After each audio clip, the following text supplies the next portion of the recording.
Hello, good evening, everybody. What's going on? I guess it's overnight here.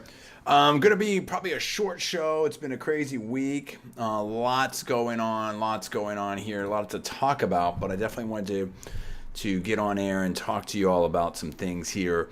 But yeah, I've been working on a lot of projects that I've been meaning to get to for a while now. I'll talk about that soon. I'll kind of talk about what's going on with me pretty soon as well. My daughter's been sick. I don't know. She got some kind of sickness. Had to go to the doctor for her and everything like that. I don't want to get too deep into that, but she's been sick for about a week. But she'll be fine. But it's just one of those things, right? So just been trying to do all that. Anyway, it's a lot to get to, a lot to touch on here. We're gonna touch. I'm just gonna kind of like just go through a bunch of different topics, things I've seen, things I've been thinking about, and things that I think that we should talk about. First off is what's going on in East Palestine. I mean, this is really, really a scary situation. I hope it gets the focus that I think that that I hope it gets a lot more focus. How about that? This is a really serious situation. I actually grew up in a town not too far from there, in western Pennsylvania, outside of Pittsburgh, near the Ohio and West Virginia borders. And a lot of these, people have to understand. First of all, everything I'm saying is all my personal opinion, only knowledge and facts. And I can't say aspersions. Please check all the disclaimers. And I can take comments here live on YouTube. I will check comments later on Facebook, and we'll repost probably later on LinkedIn. And here's the thing, like, wow, there's so much I could say. I really appreciate JD Vance's leadership on this. I mean, there's videos out there that you can see, and I'll link to some in the YouTube description, where this one woman is throwing a rock into the river, just a creek, right? And they throw a rock over there, and you see these chemical puddles, or like kind of not puddles, but like just what's the word? Just you can see like rainbow chemical type of things coming up to the surface of the water, and it's super scary. And some of these people, I remember when I lived in the town in western Pennsylvania, like there are people that have been there for a long time. Their whole family had been in that area. Maybe people worked at that time when I was there, the steel plant, or they worked in the coal mines, or they were farmers, or whatever. And it's a lot like. I remember my granddad would buy houses and stuff and fix them. Would fix them with them and rent them out.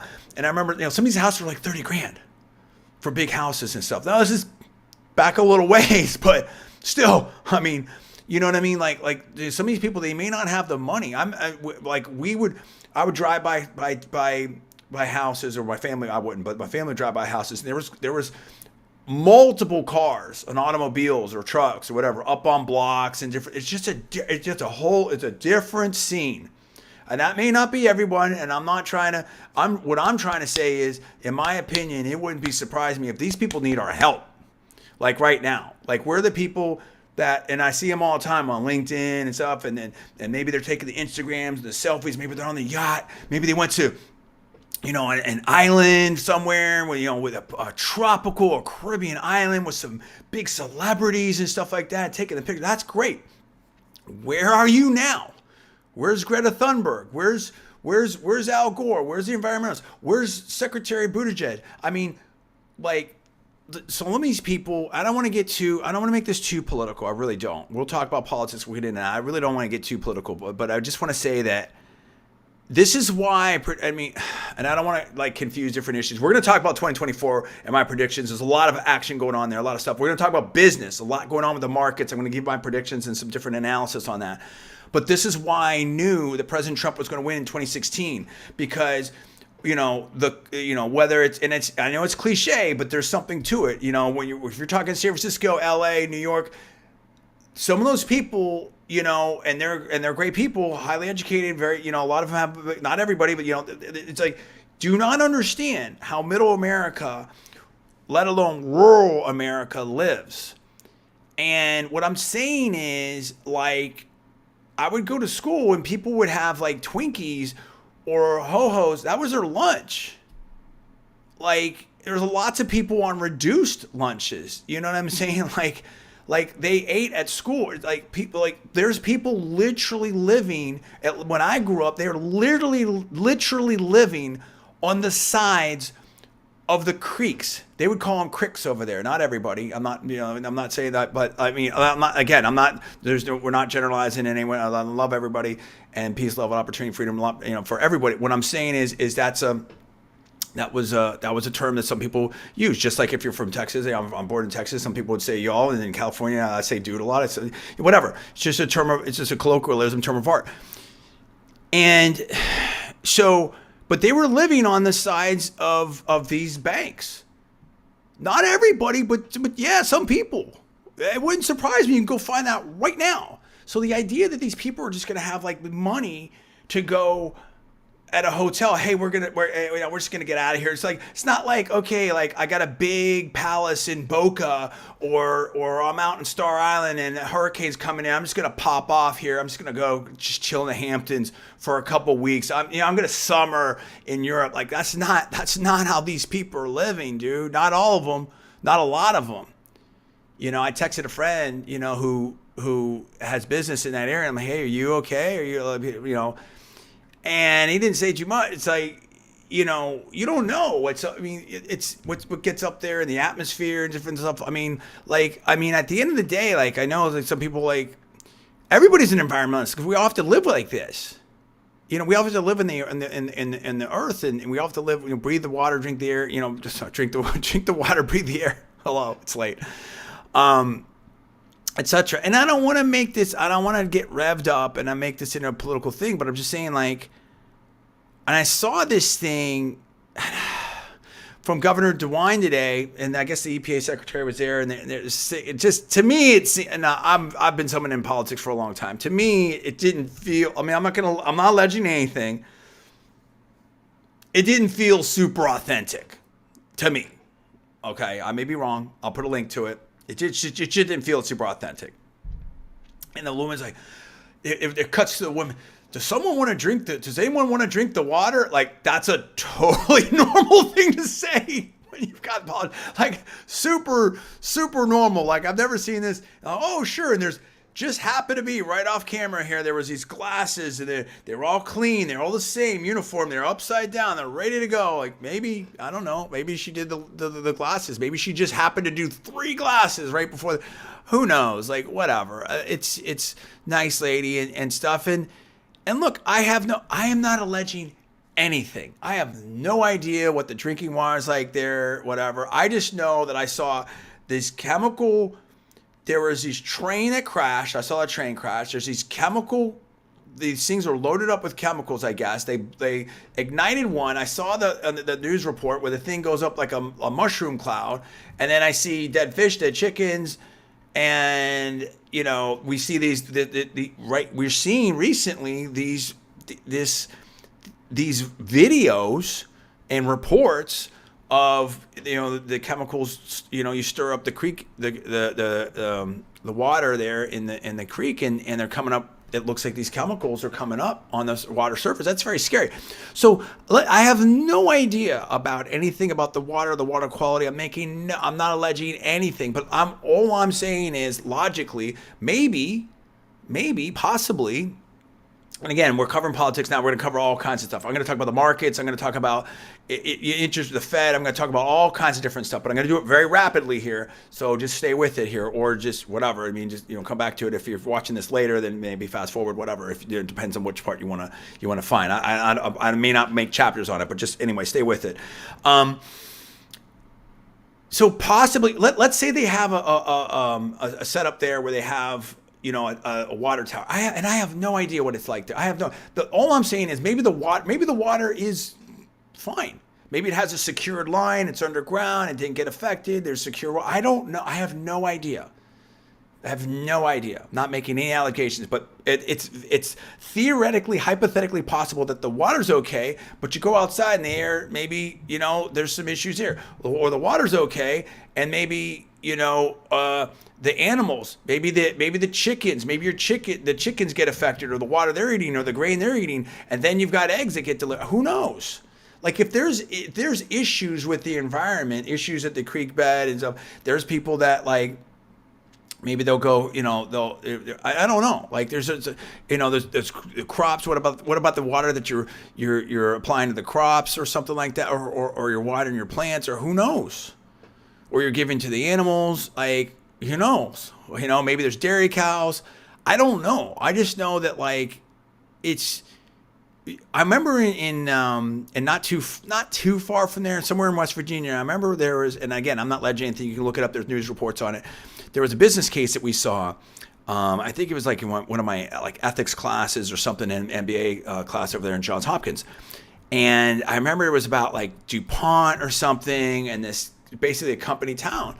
And there was a lot of people that were affected, and I don't want to get too deep into it because I don't have right here. I'm not alleging anything, whatever. But there's here, okay, you have no less than Aaron Brockovich has spoken on this and is involved in this. I'm just telling you, I'm just saying, in my opinion, there are times where, maybe things seem fine now, and then 10 years from now, 5 years from now, not so fine. There's been situations where there's been company towns, or there's been things that have happened, or accidents, and maybe the community there doesn't have all the big lobbying money and the TV and this, or they're not close to a media market or whatever, and they get punked out.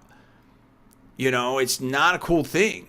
So I respect JD Vance stepping up on that. I think that also shifts some of the balance and with the presidential politics. We'll talk about that a little bit. I think President Trump is going to be there tomorrow. I guess now that's actually today. But this is a very serious thing, and you've got people that really, have a hard time. They're going to have a hard time to escape this. A lot of these people, maybe they have to work. I mean, they can't leave their job. I mean, who knows? Maybe they've got relatives there, family that isn't, as mobile or can't leave. And the thing of it is it's. And then there's news reports of the waivers. There's just a lot of stuff with this that it feels like the response is kind of late here. And I get it. Like, things happen. I understand people make mistakes. I'm not saying this feels really bad to me. I'll just say it like that. And I think that I'm not alone in that. And my heart goes out to this community and a lot of people. I think this, who knows? I mean, I think there was some, I didn't see it. So I'm just going off of secondhand here, definitely hearsay, whatever. But I don't know. Like, what if it got in the Ohio River? What about that? I mean, I used to be in Pittsburgh, Three Rivers, or, I'm going to forget them now, right? I mean, the Ohio, Monongahela, and I think the Mississippi. I think that's right. I hope that's right. It's been so long. But, yeah, I mean, it's just not a good deal. So, hopefully they can help that community and make this into a political thing. But I think the people that always talk about, ocean tech, water tech, climate tech, environmental, all this stuff, it would be great to see some involvement and some focus on this. It's not just all about going to parties, hanging out in the yacht, and the TEDx talk, and the Caribbean islands and all that. And that kind of leads me to later the Harry and Meghan thing. We're going to talk about that in the South Park. I mean, it's like that episode was so good on so many levels. It's like, yes, this is like a metaphor for so much stuff out there. So much of the hypocrisy and fakeness out there, in my opinion. We'll deal with that in a second here. It's 14-minute mark. Let's say that I always get this wrong, but I'm going to try to go to about 30 minutes. I have a lot of work to do, a lot of projects I'm working on, and I like to spin it positive too. So okay. That's definitely a tragedy. It's an ongoing tragedy. I appreciate JD Vance and the people being on top of that. I try to give everybody the benefit of the doubt. So, and it's great to see Governor DeWine, EPA, Biden administration there. And let's get ongoing involvement from everybody here. Let's not make it political. It's going to be, it's politics gets political. I get it. But, President Trump's going to be there. But let's keep the focus on this. Let's try to help people out. I think that we definitely need to help our fellow citizens out here and do what we can to mitigate any kind of potential issues here. So yeah, so that's, love to hear your comments on that. Love to hear from anyone in the area. Thoughts and prayers definitely go out. And again, I'm no scientist. I'm not on the ground there. I don't pretend to be one here. We're not going to do that. But it doesn't look good. It looks pretty bad. And I think should be a very high priority situation, in my opinion, particularly if there was the election made like, hey, we're going to handle it this way. And, there's ramifications on that. So anyway, and then this also goes back to different things, obviously. We're talking, I don't know all the chemicals involved there. I remember I heard something different than necessarily oil, but this goes back to the whole pipeline thing, the XL pipeline. Like, is it like when you're dealing with the infrastructure, what's the best way to handle hazardous or quasi-hazardous or whatever, material?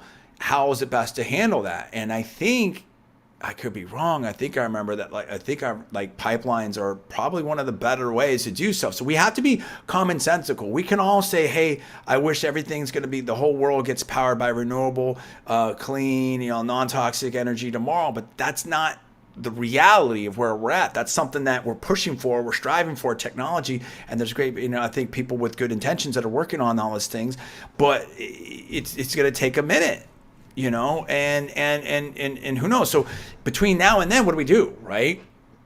And regardless of where the technology leads to, right now, today, 2023, what is the best way to handle things and deal with stuff? Let's see right here.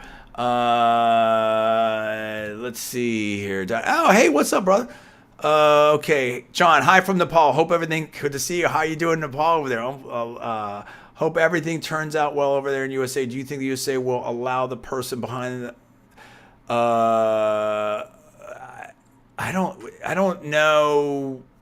I don't know what you're referring to there. I may be missing stuff. Are you talking about, there's a lot of different things that have happened globally, so I'm not sure. I'm not really aware of that story. I apologize for that. I'm not super. I think you might be referring to a couple different things, so I'm not totally sure what's what on that one.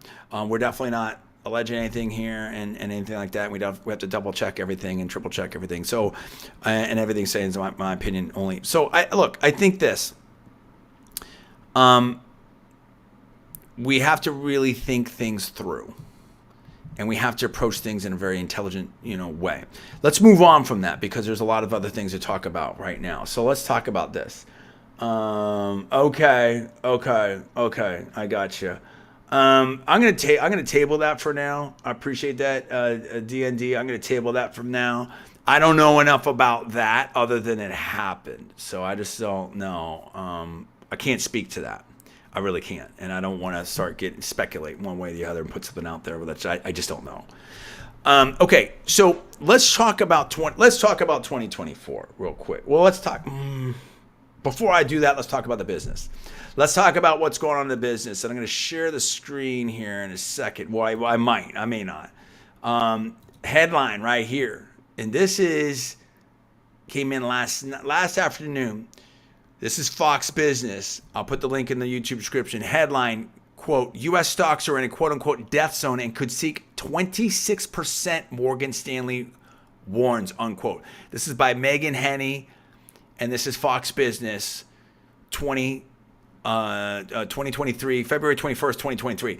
That's major. And you also have some of the stock market indices were down. That's a big deal. There's a lot of things going on right now. There's a lot of chop in this market right now, and in one day doesn't make a market, but a headline here on it's like, quote, headline, one of the headlines you go into it, Dow tanks, Home Depot, Walmart hit by inflation, Treasury yields rise. I mean, this is getting serious, dude. This is getting a really serious thing. Quote, U.S. economy is on a quote-unquote collision course, Larry Summers warns, former Treasury Secretary. So a lot of things happening out there, a lot of things that are pretty scary in the economy. And I haven't made a real decision for myself where I feel like it's at right now in terms of I think things are bad. I think things could get even worse. I just don't know. Part of me says I think that it's going to get better because we're going to hit, reality. I've said it before, the 2023 is the year of reality hitting, and we're going to get back to work and back to reality.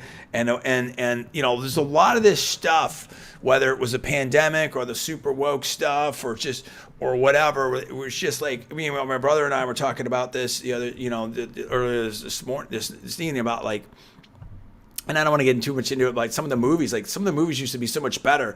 And now it just feels like there's different agendas going on. It depends on, again, I don't want it to get specific. And like, you're seeing it. You're seeing now consumers starting to push back. Like, I don't want to go to that movie. I don't want to see that. I don't want to see that TV show. Or I don't know about, showing this to my kids. Or, when are we going to Disney? Are we going to Disney? Like, and we had a good time when we went to Disney, but there's discussions now, and I'm not one for, I don't like the whole boycott thing and everything like that, but people people can choose where to spend their money, whether that's at the corner grocery store, at a car dealership, at a movie, or whatever it is, you know what I mean? And do you want to go to something that doesn't align with your, whatever values you have, or just you don't think it's funny, you don't think it's entertaining, or maybe you feel, I don't know, whatever it is. And so the point is this, again, not trying to get too political or anything like that. I don't want to get too much into stuff. The point is like, look, you have to do things that work. Okay, let me put in a sports analogy, right? If I have a football team, and I'm like, yeah, here's what I'm going to do. We're going to go long every play just because I think it's great. It's awesome. That's not a high percentage shot. If I'm on the basketball court and every shot I shoot is a behind the back 3-pointer, I can't expect to win a game like that. No matter for whatever my reason is. I just think that, hey, you know what? The behind the back 3-point shot is not shot enough and it deserves more shots. So I'm going to shoot it that way. Or I think I'm cool, or whatever. I don't know, whatever. I'm not trying to make any, that's not a metaphor for anything else, but I'm just saying like if it doesn't make sense, it doesn't make sense. That's it. It's simple as that. And we're at a point now where it's like, it's one thing like the economy's going, like if you're at a big tech company, Facebook, right? I mean, not Facebook, sorry, Twitter. If you're in a company that's just making tons of money and they got a bunch of venture funding and everything else is working and they're super growth, then you can afford to, have 2%, 3%, 5%, 10%. And, not everyone has to be super duper productive. Once you get to a situation where it's like, hey, this is real, and like, hey, everyone needs to be productive. Like when you have to do things that actually work for real, then it's a different, you're in a different zone, right? Not everybody gets to work from home, make $250,000, take a vacation whenever they want. Although there is another article here about companies going to the 4-day work week and how it's really working, and how a lot of them are coming. So we might touch on that very quickly too. I can see the time. I'm definitely going to blow past this. I don't know where I'm going to stop. It's going to be somewhere between 30 minutes and an hour, but it's something like that. But I do have to get to work on some of my courses tonight that I'm working on. And so again, I'm not here to punk anyone out or put anybody down. What I'm trying to do and what I'm trying to say is, as we think about as business leaders out there, as workers out there, as entrepreneurs out there and stuff, I just think that we need to think about, I don't want to just take the wrong way. Getting back to basics or just doing things that work. I'm all for taking risks, like intelligent risk, like smart risk. Like I like to lean into disruption, but you have to have a plan for. You have to ask yourself why this works. Does it make sense? Will this add value? Why will it add value? In other words, it's cool. Win, lose, or draw. I get it. If you're making the move for business reasons, or whatever it is, right? Political reasons or whatever your sphere may be in that.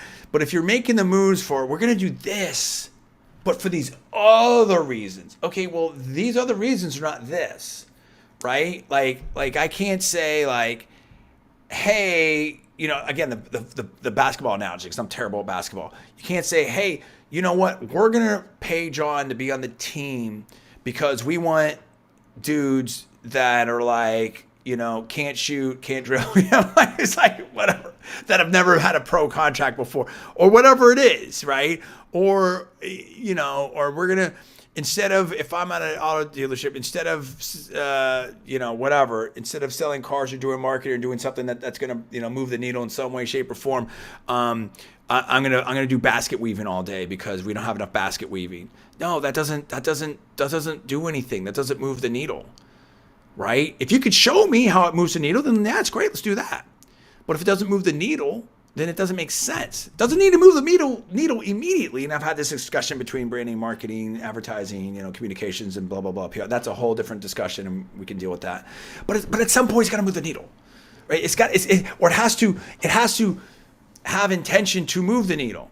So it's whether it's the woke ideology or trying to get a quality of result instead of a quality of opportunity, that doesn't mean that we don't need outreach training. It doesn't mean that everyone's had it, that we have to continue to work together worldwide as a global society to make sure that everybody has equal access, that we level the playing field, or all these things. It's a constant work. It's not, no one's perfect. We're not perfect. Nothing's perfect. I get it. But in this environment now where things are more challenging, and you see this in different societies and historically and stuff, when times are tough, or they talk that and there's wars, there's different things, and there's not a lot of arts, there's not a lot of, you don't have the margin to do these other things that you want to do, or whatever it might be. So that's what I'm saying. Like if you can create it's the same thing with a personal budget, right? If I'm struggling to make ends meet, I don't get to go on that vacation. I don't get to buy that big house. I don't get to send my kids to, piano school and all these, whatever it is, right? Because I don't have that budget. So you've got to be productive. You got to add value. You got to do things that make sense. We're in a situation now where companies, the last 2 or 4 or 5 years have not been quote unquote normal, right? Doesn't mean there weren't important things discussed. Doesn't mean that we haven't made progress. Doesn't mean, I've talked about that before too. I do think I'm an eternal optimist. I do think that that we have to learn the lessons and incorporate that in some practicality and figure out a way to come out of this better together.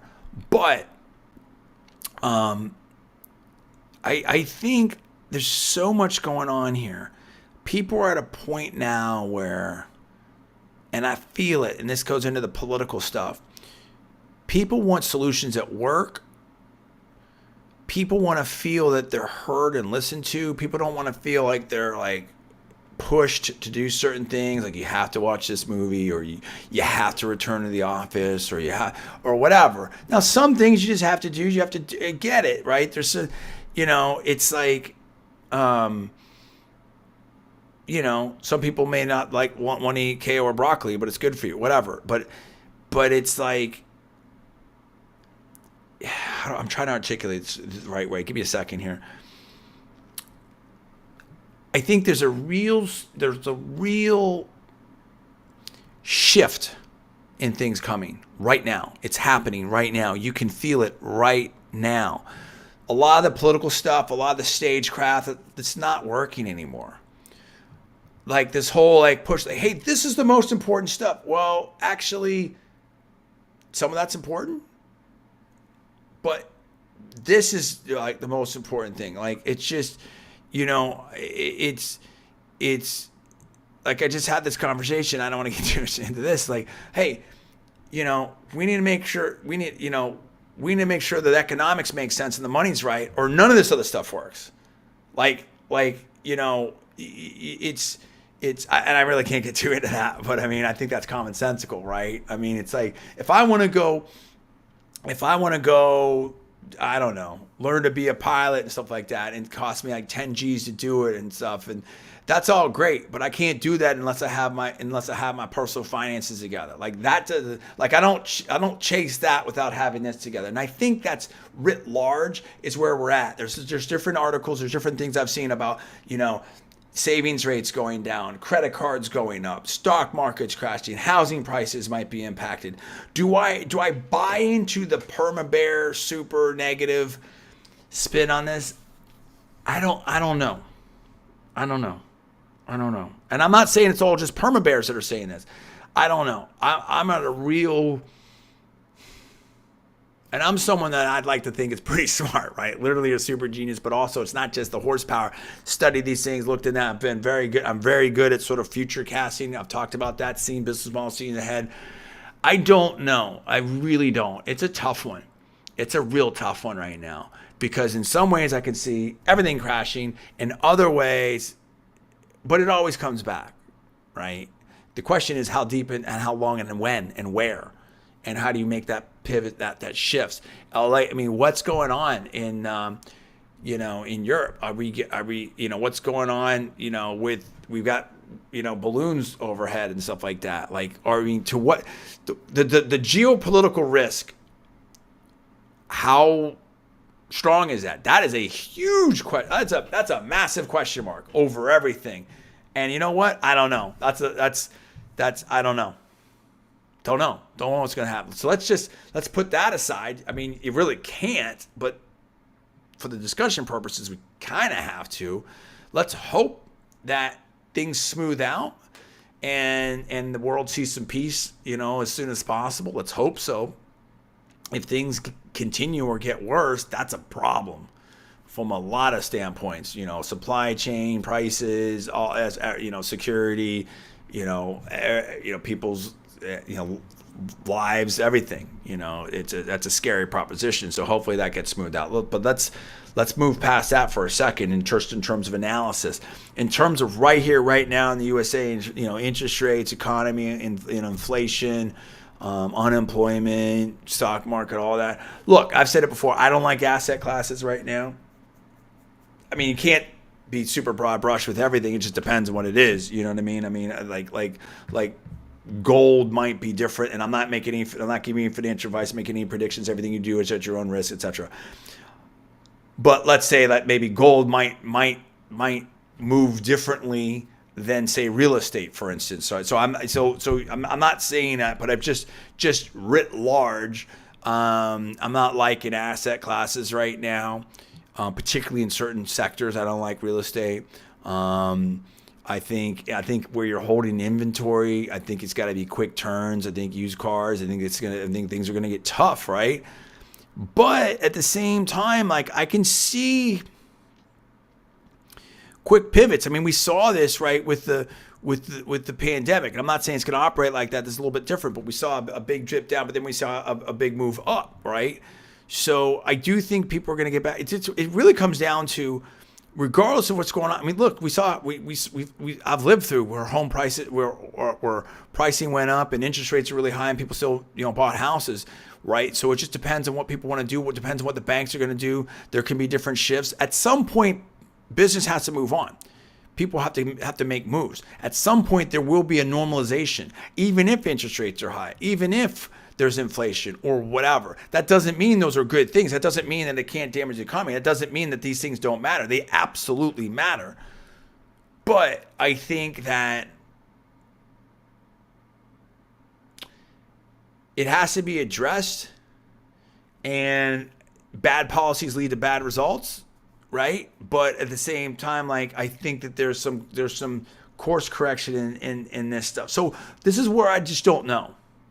And I'm just trying to work through it. I'm trying to be absolutely authentic and honest and straight up with you in terms of this. It's like, I don't know. It could get, part of me says that things could get just horribly bad, terribly bad. And in some ways, that also presents opportunities, right? If you know what to do, if you know when to move on what and whatever, there's people are going to lose money and people are going to make money. I have no doubt about that, in my opinion. But I think that so much of this is also mental too, in terms of, are we going to be engaged, or does business want to make money? The best, perspective I can give on this is, you have to be, this goes back to everything I've been saying, you have to be prepared and positioned to be able to win or at least survive in this environment. And that means, I think that means two things. Going for the highest value added to your customers or in your zone, having the best team there. You need winners. You need winners right now. I mean, yes, process, brand. Right now, it's about results. It's about winning. It's about you're fourth and long. You're in the foxhole. Who do you want to be? Like this is about having that elite team, in my opinion. Like talent's never been more crucial than right now. If you think a process is going to lead you to the promised land, I don't know about that. That better be an amazing process, And the process is very, very important. I'm not trying to be a punk. Same thing with brand. We've seen brands just evaporate. Branding's very powerful, but the brand, it's like, look. So,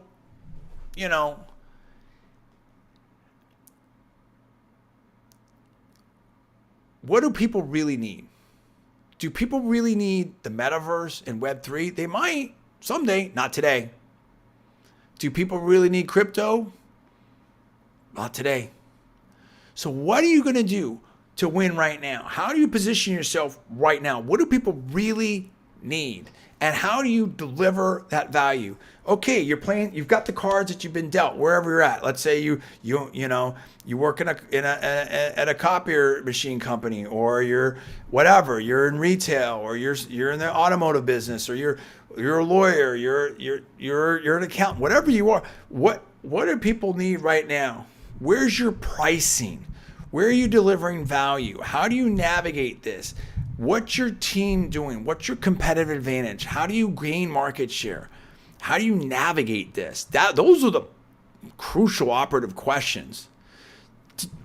Other things about all kinds of other discussions that have been happening, that doesn't speak to this, other than if you're not making sure that you're not looking at all the best candidates, I would say this.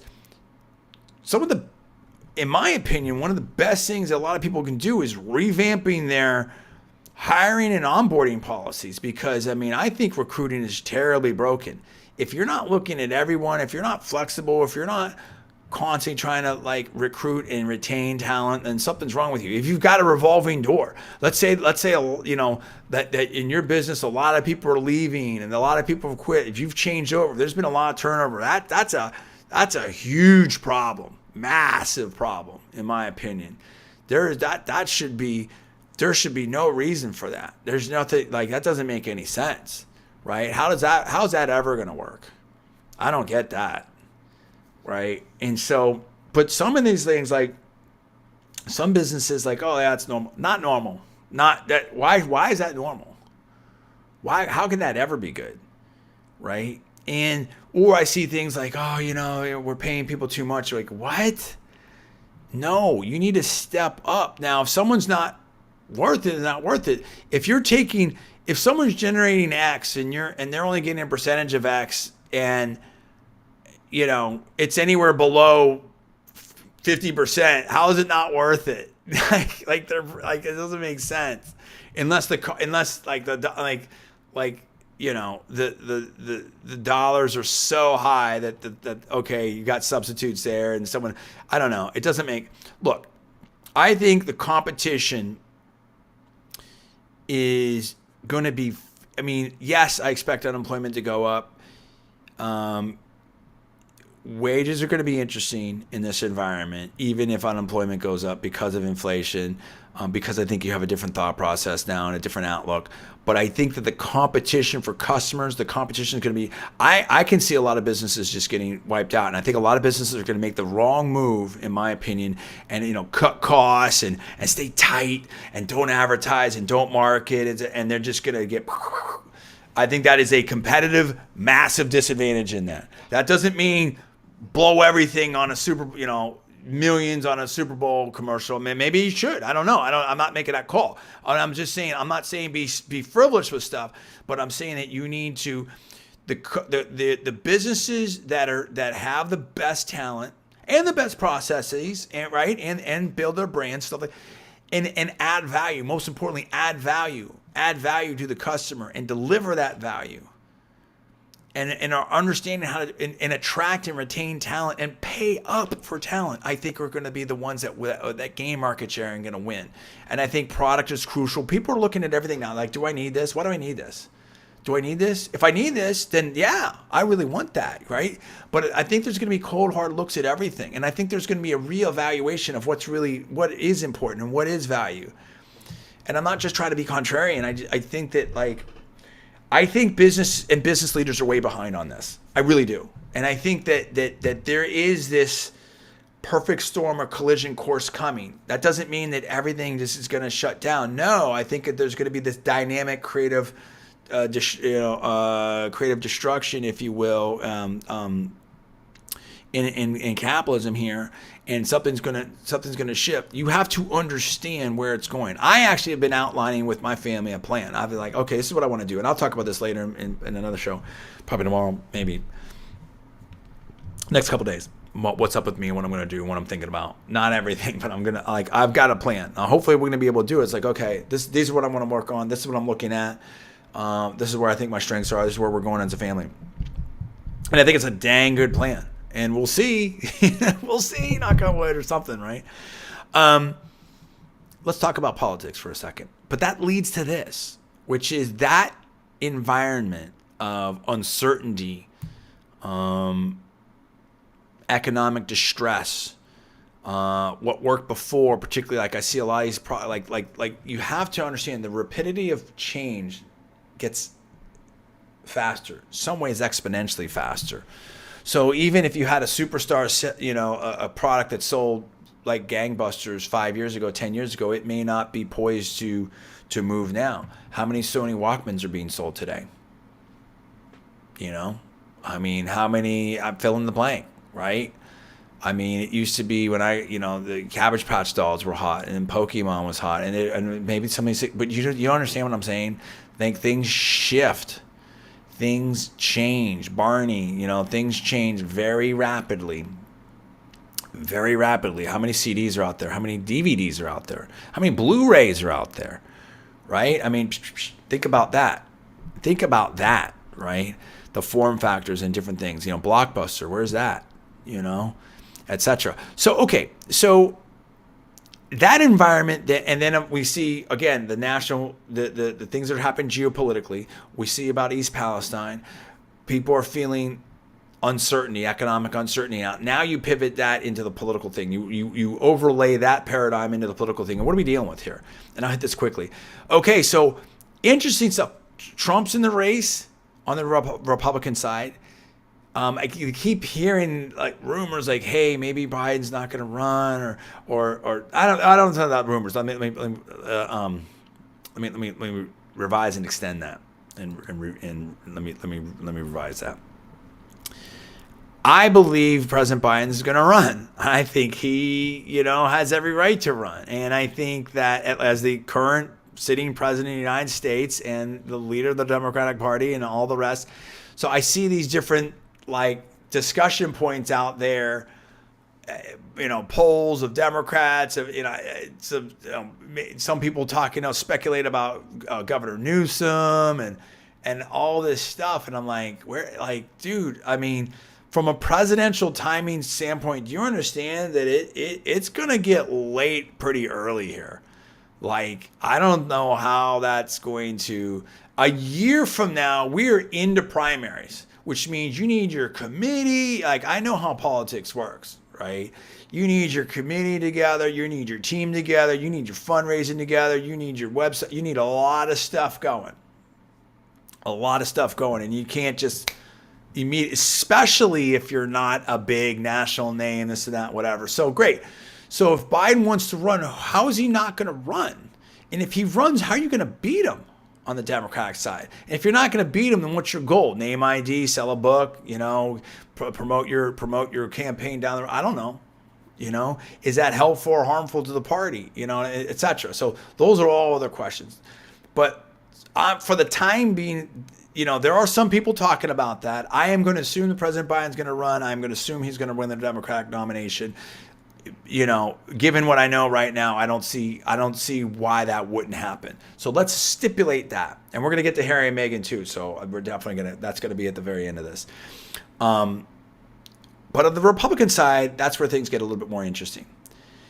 A lot of that analysis would then flow over to President Trump, who's already announced, who has the name ID, who's got some money, is going on there. Now, there's speculation that Governor DeSantis is going to get in, and he's doing some different things around the nation and stuff. But there's some trickiness there with the Florida legislature. I'm in Florida now. What's the timing on that? I've seen articles like, Senate Republicans are getting nervous that DeSantis isn't in now. There's kind of some verbal back and forth in some of the national publications and different things out there already. Governor Haley, right? UN Representative Haley is in, has announced she's in. Also, tech executive, and this is very interesting. Vivek. Well, I'm gonna get that. Hold on a second. I don't want to mispronounce the name here. I like this guy. This guy seems pretty cool to me. I've never met him. I haven't spoke to him, so I don't know. Here we go. Yeah, Vivek Ramaswamy is in, and this is a headline, Fox News. Quote: Vivek Ramaswamy reveals what quote unquote action he'll take quote unquote without apology on day one if elected president. This is a smart dude. This is a successful dude. Very interesting. J.D. Vance is doing so, hasn't said, over there in Ohio, and rightfully so, with the situation with East Palestine. I'm going to get to what this means. Now there's other discussions, but now we're seeing Governor DeSantis, a lot of momentum, a lot of talk. When he won the state, massively huge. A lot of that was dealing with, I think, with the pandemic. A lot of Republican, voters, are here in Florida now, and I think more people are coming in. I think that was the huge, massive missed opportunity with the Miami tech scene. I think it leaned left. I think it's going even harder left in some ways, and I think that it could have been went for that alternative, that contrarian play for tech, with the more conservative tech like Vivek and stuff like that. I think that was a massive miss. I don't want to get distracted with the Miami tech scene, and of course you have the whole FTX and crypto and all that stuff. And listen, I wish everybody, again, I think I would love to see lots of tech hubs here in Florida. I'd love to see tech hub, but I mean, tech can't be political. VCs can't be political, and it's just become. And we've seen it with the Twitter files. We've seen all kinds of stuff. But again, that all overlays into this stuff. But I've been saying this for years, and I've been right about this. And so, in my opinion, so Vivek's in, Trump's in. Trump was in first. Vivek's in. Governor Haley's in. Vivek's in, and there's discussion about what about Secretary Pompeo. What about Governor Nome? What about, you know what I mean? So what about Vice President Pence, right? So I think it gets a little bit interesting now. To me, I can't, I think just people are underestimating the advantage that Trump has. I expect I've said it before, I think we're going to see a Trump versus Biden redo. I think that's what's coming. Doesn't mean what will happen, but I don't think that, and in some ways, I was like, well, I don't know why Governor DeSantis is running, because he could do 4 years here, then Trump, and then he can run. But in some ways, I'm cool with it if he gets in. Listen, the Governor DeSantis is fantastic, right? And no politician's perfect. And okay, here's the pros and cons, whatever like that. But oh my gosh, let me put it this way: even for the most diehard Trump, if it wasn't Trump, who would you want? You know what I'm saying, right? I mean, come on, who has done it? I don't care okay, who like, who you think supporting him or the rumors and whatever, dude.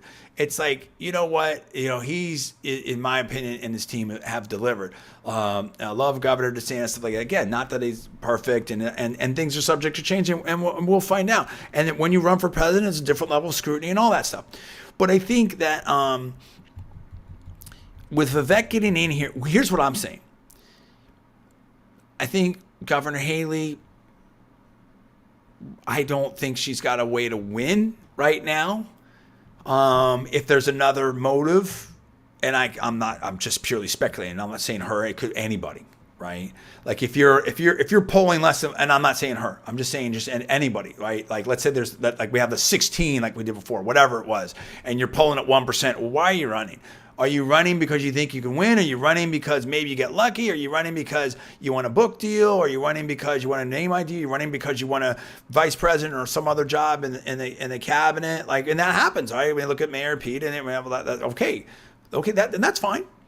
But I don't see today a path for Governor Haley to win on the Republican side, the nomination for president. I don't see that. Similarly, I wouldn't see that for Governor Nome. I think she would be better positioned than Governor Haley, but not by a lot, right? But I could see Governor Nome catching fire right there. And listen, Governor Haley, we'll see what she comes up with. Vivek's very, very interesting. Obviously, Governor DeSantis is super interesting. But maybe what it is that if you look at the heat, if you will, to me, is absolutely on the people that are talking about that, however you want to say it. And I don't want to get people like, get all hyper partisanship and getting into stuff. But for lack of a better word, the MAGA agenda, right? The more of, and we can even, if you want to dispense with that, that's fine. But more of the, hey, we want to make change in Washington. We want to represent the people. We want to listen to people, not just donors, and not, we want to basically solve problems, take care of our constituents, and listen to people and do things that work, whatever it is, right? And more of a conservative platform than liberal, whatever.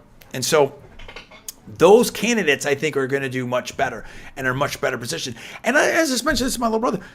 All you need to know, this is, again, the whole thing with Swords, and you can see he's pivoting. I said this and we'll post on LinkedIn. He's pivoting real quick on a lot of stuff politically, because I think he understands that time's up. Like all that stuff, okay, maybe whatever, for the PR and the tech stuff, you can say what worked, what didn't work. And there's some, from a PR perspective, definitely some successes in that. But from a political perspective, disastrous if you have, in a lot of the moves that he was making, his team was making, in my opinion, if your goal is higher office or national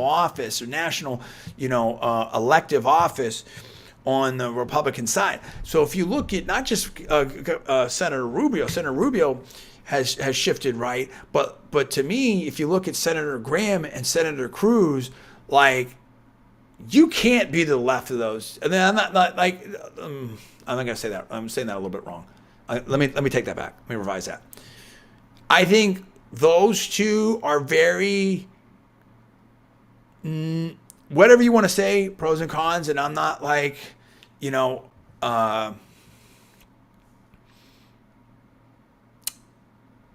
I'm a little ambivalent on both of them. Definitely respect him. Senator Cruz is very, very smart, very capable, very sharp. Like what he's doing with social media, definitely. But, I've talked about that before. I don't want to believe it. I want to be positive and stuff like that. Senator Graham, agree with some of the stuff, don't agree with some of the stuff. But I think what I give them tremendous credit of, both of them, are, I think that when it's time to step up, in certain places they've stepped up, number one. And number two is, I think they're both very, and this is listen, if you're going to be in politics, there's a big skill. Finger in the wind. They're really good weather vanes. And that's a really crucial skill. Because if you can't, and this is what Trump did, if you can't read the audience, you're not going to be the best politician. And I think those two read the room usually pretty well. I think Cruz better than Graham, and I think Cruz can, to the extent that politics has some theatrical aspects to it, I think Cruz is a little bit better in that. But they both have their strengths. And it depends. Graham's better in certain things and Cruz better in other things. But in any event, look at what they're both saying right now. And that should be very instructive about where the Republican race is and who can win. I would just point you to that. And what I'm saying is, from a viability standpoint, nationally, I don't think you can be to the left of that. I don't think that works. I just don't. So where I've shifted a little bit kind of with DeSantis, because I was never really against it, really, but where I think there's been a little bit of a rethink. Well, listen, when new information comes out, then you look at things different. What I think it's interesting with DeSantis is, I think to the extent that I looked at this, it really made me think with J.D. Vance and the whole East Palestine thing. I'm like, yeah, you know what? If that guy was running for national, doesn't matter if he wins. Like, we need that talked about.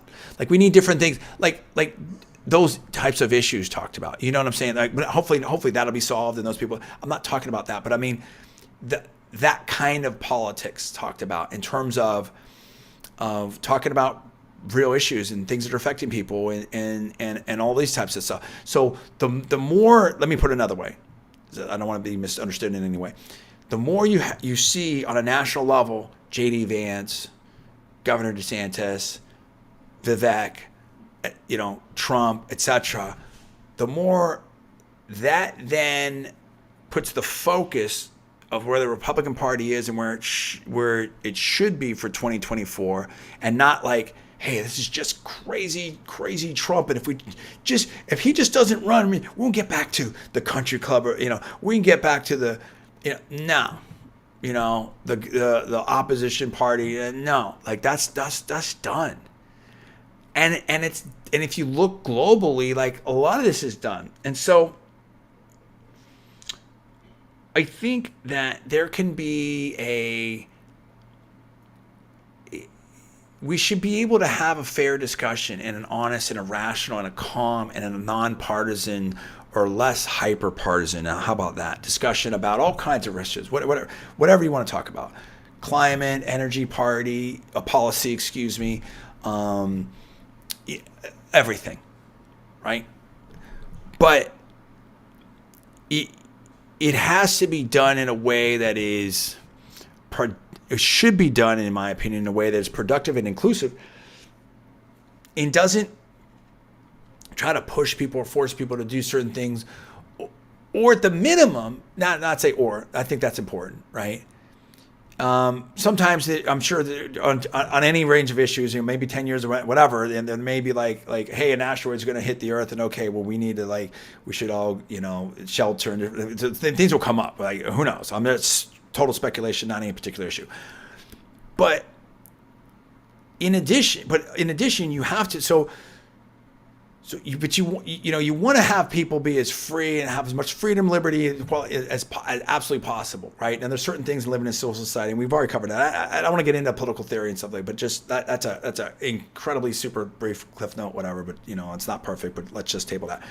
Separately, you need to have a situation where people feel like they're heard and they're part of the process, and you're listening to them. Government officials work for us, not vice versa. Public servant, right? And as I said before, feudalism is not capitalism, and so it's in there. There has to be a much more a better relationship. You see this globally. There has to be increased communication. There has to be increased, we're all in this together, and stakeholder aspect to this. You understand what I'm saying? Then I think that we've seen. And then again, it goes to the Harry and Meghan. That's going to go to the Harry. That's why I'm leaving that last, because it's all going to come around, and it's all going to make sense. So I'm trying to get at this a number of different ways. It's in my head. I know what I'm trying to say, but I can't it's a little bit more of a complex thing, and I hope this is coming across here. You never know. It means, of course, I'll think I'm doing a terrible show, then I'll hear it back. Oh, that's pretty good. So, but the point is that in order to have legitimacy, you have to have the consent of the governed. You know what I mean? And so how do you have consent if people don't feel like they're not being represented, or they're not being heard, or they're not being, there's obviously these are percentages and degrees and stuff. And so I think that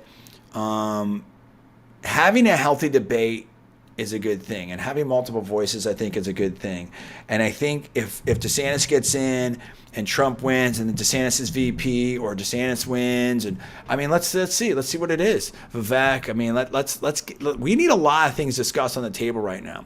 We can't have a situation where this whole, I mean, let me put it this way: the Twitter file should disturb a lot of people. I don't care how left wing you are. And in fact, we see a lot of left-wing people that, Matt Taibbi, I mean, there's so many different, Bill Maher, so many people that are like, hey, what's going on here? We need freedom of social media. We need freedom of the press. We need a lack of censorship. We need to be able to talk about different things and stuff. And it's like, but this just shows you, I mean, this is interesting. Like, listen, there's not always perfect answers either, right? It's not always everything. I'm not saying everything's nefarious or anything like that, but we have a rapidly evolving communication system, technology systems, AI now. I just read stuff about some genetic stuff. I mean, so it's not always, sometimes oftentimes industry gets ahead of regulation, and then regulation's not always perfect, and it's hard in these environments. And that's why I think that part of it, and part of the whole government and policy thing is, and I hate this word. I mean, I understand. I mean, like, it's the easiest, fastest way I can say it. So it's not going to be perfect. It doesn't totally express what I'm trying to say, but some kind of humility, right? We don't have all the answers. Okay, this is our best guess at this now, but like subject to change, and then there has to be a working together and an evolution. You're right, a mutual respect. And I think that you can say whatever about. Like, I think the politicians that are going to do well are going to be authentic, and are going to respect the audience, and are going to respect the voters, and are going to respect the citizens and the constituents, and are going to try to work to help them out, and are going to try to incorporate, that dialogue and those policies. And I think that, what I say to people on the Republican side, the conservative side, is I don't want to make it like left, right, but what I say to people on all sides is, okay, you can push back against the woke stuff, and I'm all for that, right? But at the same time, like, I think we have to have a recognition and an understanding that even today, we're a ways away from perfect. And we have to make sure that everyone's got a seat at the table, and that things are, again, peace, love, freedom, equality, liberty for everybody, right? Equality of opportunity, not necessarily equality of result, but at the same time, like, I think we should have big hearts and be a charitable nation, and try to lift people up and try to elevate people. We need to try to elevate people and elevate each other as much as possible. Life's hard. Everything's hard. There's not way. Show me something great that's easy, right? But let's make it a little easier for each other. Let's give each other the benefit of the doubt. Let's work together. Let's find solutions. And that goes back to what I said about the business stuff. It all relates. I have the same philosophy on like everything, right? If you find ways to, like, this is a perfect example. Sometimes you have to take it off the politics to make it make sense. This is why I do these things in order. And there's a master plan, even if it's not always articulated. I'm a company. I'm company X. Right? I'm the boss. Okay, I'm going to hire people. Well, if you don't have these qualifications and you see these job lists, I'm not even going to talk to you. Okay, but what if you have like the world's best, let's just say, I'm just going to use something simple here. I don't know, painter. The world's best painter. Well, if you didn't go to school, I don't want you. Okay, didn't go to school. The world's best painter didn't go to school, does his own thing, doesn't follow the rules, moved around jobs, has a weird resume, whatever, but it's the world's best painter. Not globally acclaimed. And if you don't think that he or she's the best, like definitely top 3, okay? But doesn't fit your requirements. And oh, by the way, only works 1 day a week. and works in it. And listen, there's a lot of artists that have certain, look at some of these things that some of these singers or different artists require on the road and stuff, and in the dressing rooms, and whatever. But different people have inspiration work different ways. That's what I'm trying to tell you. And so anyway, doesn't fit any of your requirements. So now you're gonna be like, oh, I don't want them. They don't fit. You may not even see them because you have your requirements. Or they come in there some way, somehow, whatever. Okay, you're hiring, but now they want to work the way they want to work, but you don't want to let them work that way. No. We need to. I don't. You're not going to work 1 day a week. You're going to work 6 or 7 days a week. You're going to do what I tell you to do. You're going to go whatever it is. And we need to. You need to send reports. And it's like Office Space, right? The TCP reports, and you need to be in all these meetings, and we got the consultants, and that person's like, I don't want to do this. This is not what I'm like. It doesn't make any sense. And so if you impose on that person what you want to do, they may not want to do that. But that's the world's best painter.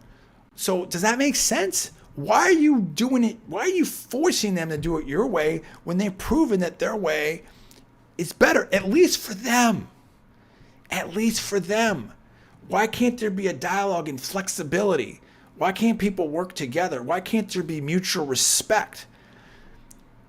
So we can all understand that when it comes to a business. And I can use all kinds of different examples on that, right? So when I was at a law firm, and I don't know, I probably can, but I don't want to get too into it. Like, world's best, unbelievable, just tremendous. Wilson Sonsini, just top in the world, one of the top, certainly one of the top, if not the top in the world, for technology, VC, and stuff like that. At the time, I think it was us and Cooley. We were a little more at that time, company representative. They're a little bit more investor representative. I don't know, but in my opinion, but I got a little bit of room to run, a little bit of space, way more than a normal junior associate would from a big name name on the door partner. And I was insanely productive, like crazily. Like, I don't know if anyone's ever been that productive from a dollars and cents point at that level before or since. I don't know. I'm not alleging anything, but it was astronomical, way beyond what you'd ever expect, like way beyond most partners. Because I got room to, in my opinion, and I could be wrong, and I'm not like I have the data set on everyone, but I mean, it was astronomical in my opinion. Crazy. And you don't believe me? Call them up. And you know what I'm saying? Like, I mean, it's crazy, but it doesn't matter. I'm not alleging anything. It's all my opinion. And I love you, Wilson. You're the best. And so, but it was astronomical. But it doesn't matter if that was number 1, number 100, number 50, number 100,000 in the whatever. It was really, really, really, really high in my opinion. It was very. Let me revise and extend. Here's my statement, and I may revise this. In my opinion, I was extremely productive from a dollars and cents and a customer acquisition perspective as a junior associate, so far beyond what you might expect from someone at my position, because of my skill and my talent, and I was on a TV show, different thing, but a large part because I had room to operate and be myself and use my talents, and I was given some flexibility, and we had a dialogue, and there was a mutual respect. I don't want to make this about me. And I love this. I love Wilson. I love everything. I'm not alleging anything. It's all my personal opinion, my best recollection, paraphrase that, blah, blah, blah. But I'm putting that out there as a business case, along with the other hypothetical business case of the painter. Now we transpose this onto the political scene.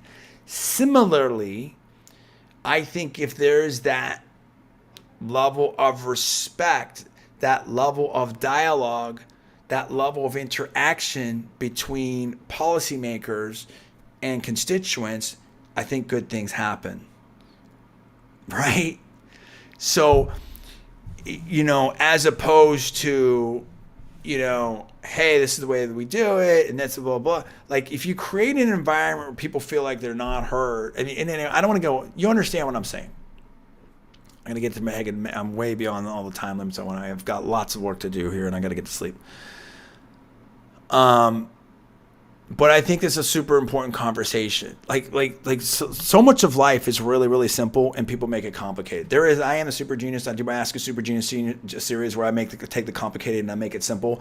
But I mean, so much of this is just so simple, right? And it's weird, you know. I mean, it's. Look, man, even me, look how many degrees I have and look how smart I am. And I don't approach people like, oh, I know everything. I mean, talk to my wife sometimes, and she will maybe tell you that I think I know it all. But, you know, and in some ways, I mean, listen, I know how much I don't know, right? I know enough to know there's so much I don't know. And I think Einstein said something similarly like that. Like you just have to realize, that's where there's some humility is.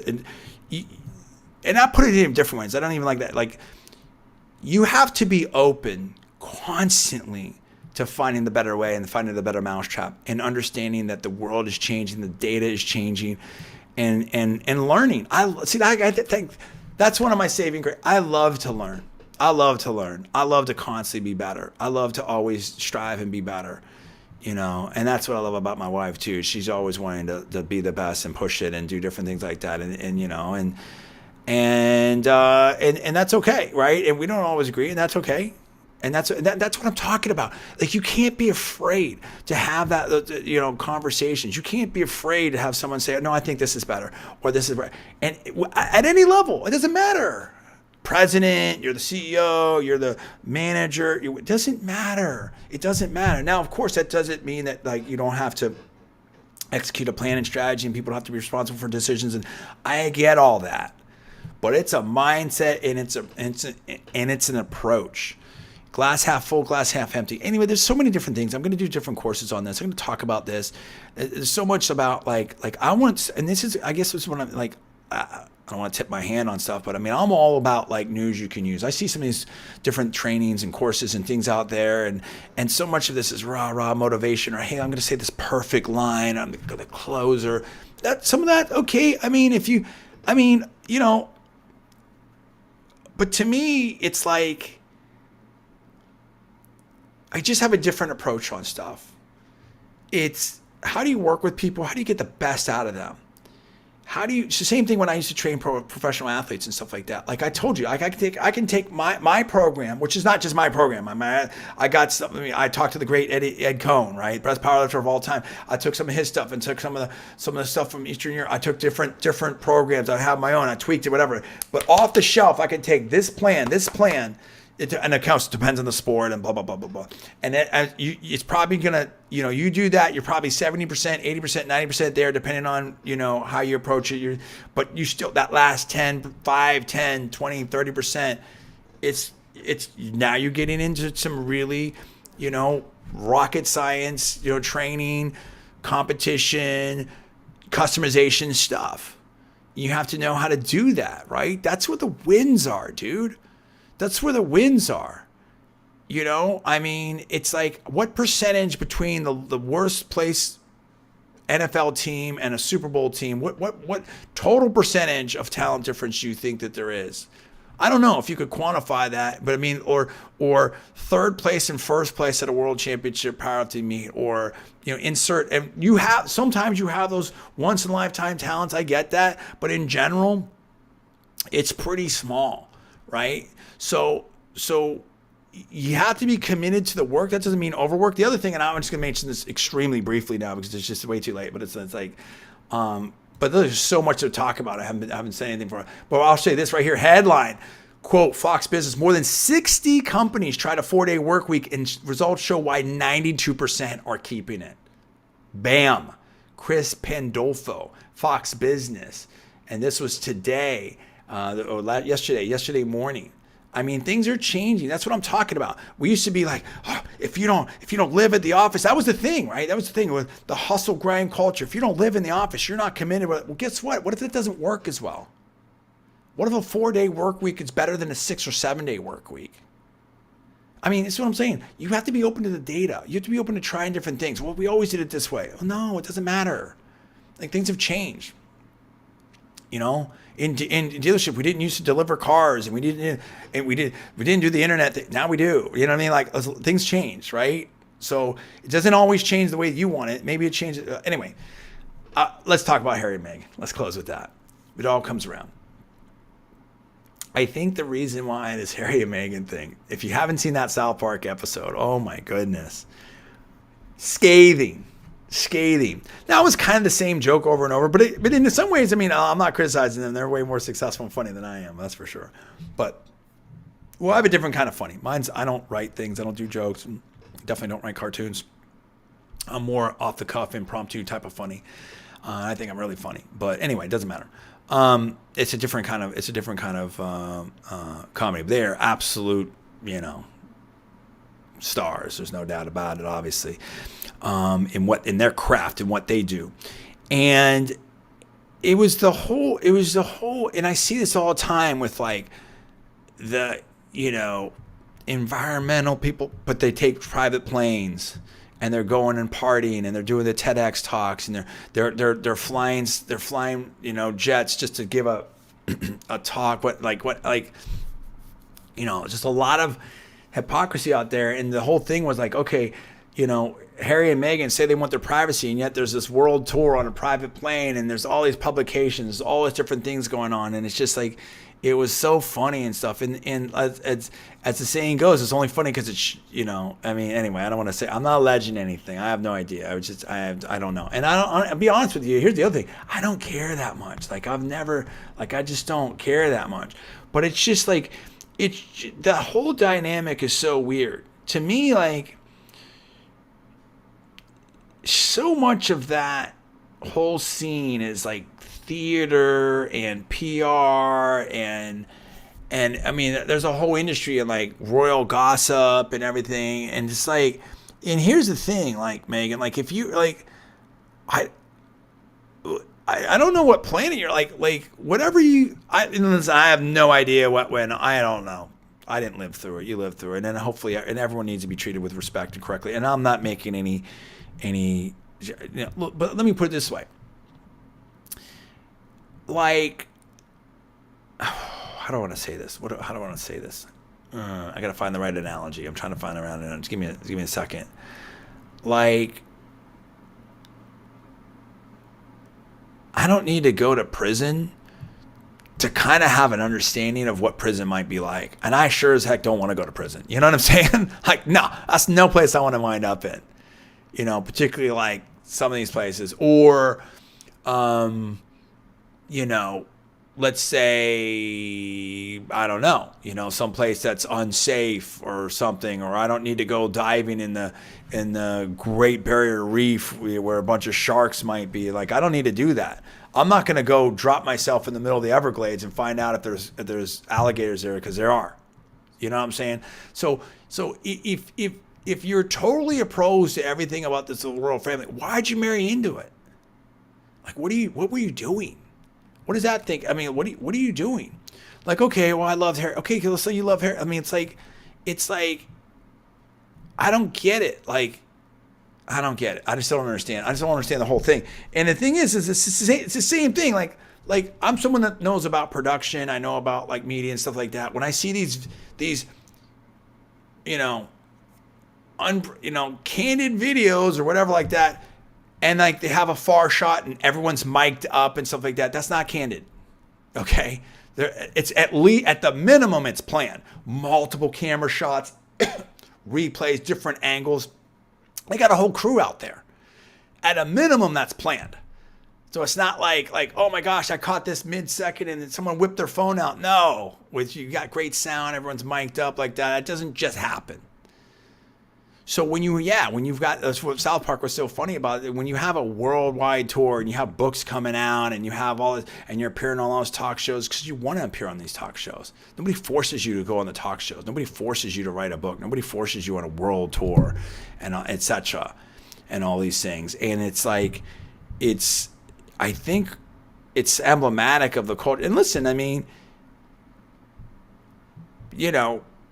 to some extent, in Meghan's defense, I mean, Harry, you're married a Hollywood actress. I mean, So you can flip that the other way. Like that's what she's all about. Like, you know what I mean? Like when I hang out with talk show hosts, like I know kind of how it is. You know, we're all going to talk and everyone's got an opinion and everyone thinks that they're running the show and, you know, whatever. It's fine. You know, I'm not generalizing anything like that, but it's, you know, I think,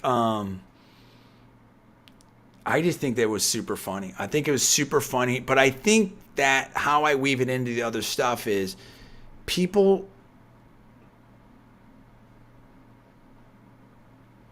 you have a situation there where they're literally worlds or they're royals or they were, I don't know what the whole status is of all that type of stuff, but it's like, you know, people are I feel like people are over it. I think this is a metaphor for so many things. Like I think that people don't want to feel like someone's here and someone's there if it's not at least earned, you know what I mean? Like I think people can like Elon Musk was talking about how he, like, I saw this thing where he like dropped out of Stanford and he was living in a 1-bedroom apartment. They didn't have any money and the internet thing, whatever.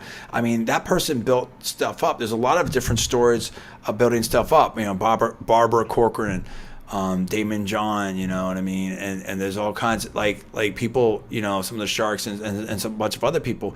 And there's hustle and there's luck and there's ingenuity and there's all of it, right? I mean, but you know, that's, you know, someone can respect all that. And I, you know, but again, there's got to be this, there has to be this connection with reality, and there has to be this authenticity, and there has to be transparency. There's so many things I want to say. I just thought it was a very, very funny episode.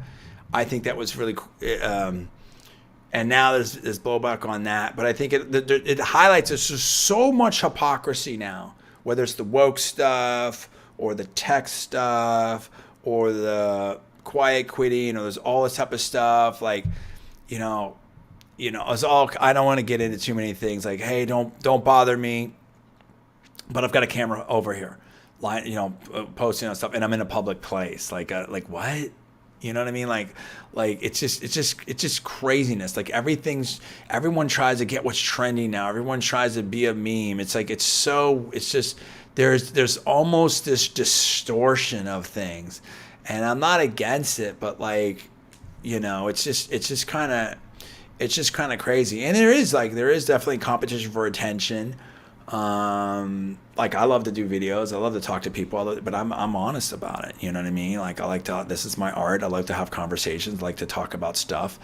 You know, I was born that way, right? But I'm straight up about it. And the thing is when you meet me, I'm the same person. Like there's not, like, you know what I mean? Like sometimes I'll be on for the camera and stuff like that. I'm not, but I mean, there's very little, if any, difference.